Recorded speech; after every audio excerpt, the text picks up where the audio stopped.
Hello everybody, welcome back to C&S Corvettes in beautiful sunny Sarasota, Florida. It's your Corvette buddy Lyle, here to talk to you about more interesting, exciting, and Corvette stuff. And we are going to be talking today about one of my favorite cars in the C5 run. It was kind of an oddball, kind of turned into something it wasn't supposed to be, but to the benefit of all of us. Today we're going to talk about the 99 and the 2000 fixed roof coupe. So to understand how that car came about, we have to go back a couple of years to where the C5 had finally been approved for production. But there was a mandate that GM put in place that said, you will sell 25,000 units a year or else. No more Corvette. Because remember, they wanted to kill the Corvette. The GM bean counters wanted the Corvette gone. They wanted the C4 to be the last one. And if you read the book, All Corvettes Are Red, you learn the story of how they came about developing and producing the C5. But Dave Hill, who was in charge of the Corvette program at that time, realized he had to do everything he could to ensure that they would make that 25,000 cut. Now, we know that in 1997, they didn't. They only produced about 9,000 cars that year due to it being a shortened year. They really didn't even introduce the car till January of 97, instead of introducing it when all the other Chevys came out for the new model year in August of 96. So there was a three-pronged approach. They were going to make the coupe with the removable top. They were going to, in 1998, introduce the convertible. And then, in order to shore up those sales numbers, the original concept was they would have an entry-level Corvette, which internally was called the Billy Bob. I know. Yeah, the Billy Bob. The plan was to offer a more basic model with fewer options and a fixed, non-removable roof. Some of the initial prototypes of this car were going to be offered with either the 4.8 or 5.2 liter V8, cloth seats, crank windows, smaller wheels and tires, and a 4-speed automatic transmission. Yeah.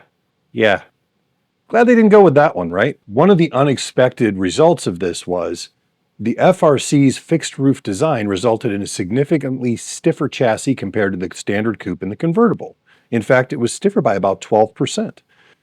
This increased rigidity combined with the Z51 suspension gave the FRC a natural performance advantage. It was also the lightest of the three options available.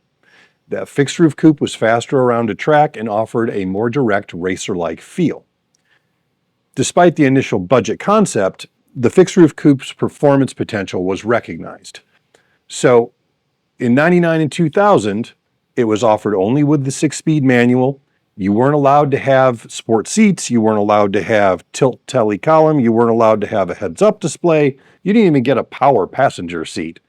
It was a very basic car, but it was the performance variant, and they saw what it was capable of on the track. In 2001, well, actually before 2001, they had a very serious discussion about why are we offering a less expensive version of a car that we're already selling every one we can make? Here we have a car that is clearly the top performer on track out of the three we make. Instead of making that our least expensive model, let's make it a true track performance car and charge more for it, which made good business sense. And thankfully to that decision, we ended up with the 2001 Z06, which was a nameplate all the way back from, it was a option offered first in 1963 and only in 1963. And now we couldn't imagine a world without Z06 Corvettes of all stripes. So some of the key features of the fixed roof coupe were obviously the fiberglass fixed roof that was bonded and bolted to a convertible body. So yes, all Z06s and FRCs in their production process all began life as convertibles. It had the notchback style rear window. It had a convertible style trunk lid. Z51 performance handling package, only available in the manual, as I said. There were only 5 exterior colors available on the FRC, and it was, of course, lighter than the standard coupe by about 71 pounds. Now, they were only produced in 99 and 2000, as I said, and there were only a handful of them made. And total of 4,031 were made in 1999, and 2,090 were made in 2000.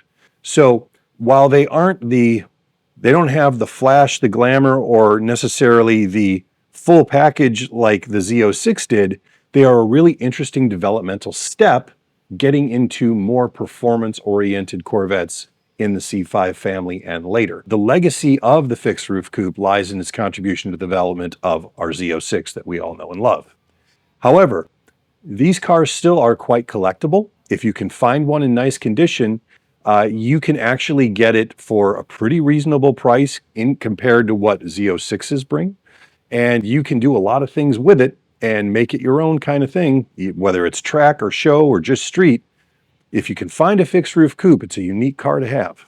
So that is the story of the fixed roof coupe. I hope you enjoyed our little talk today about this particular car. I'll have another video coming out this Thursday announcing a special discount that we're going to be offering for the 4th of July holiday. So make sure to check in with us then and have a great day.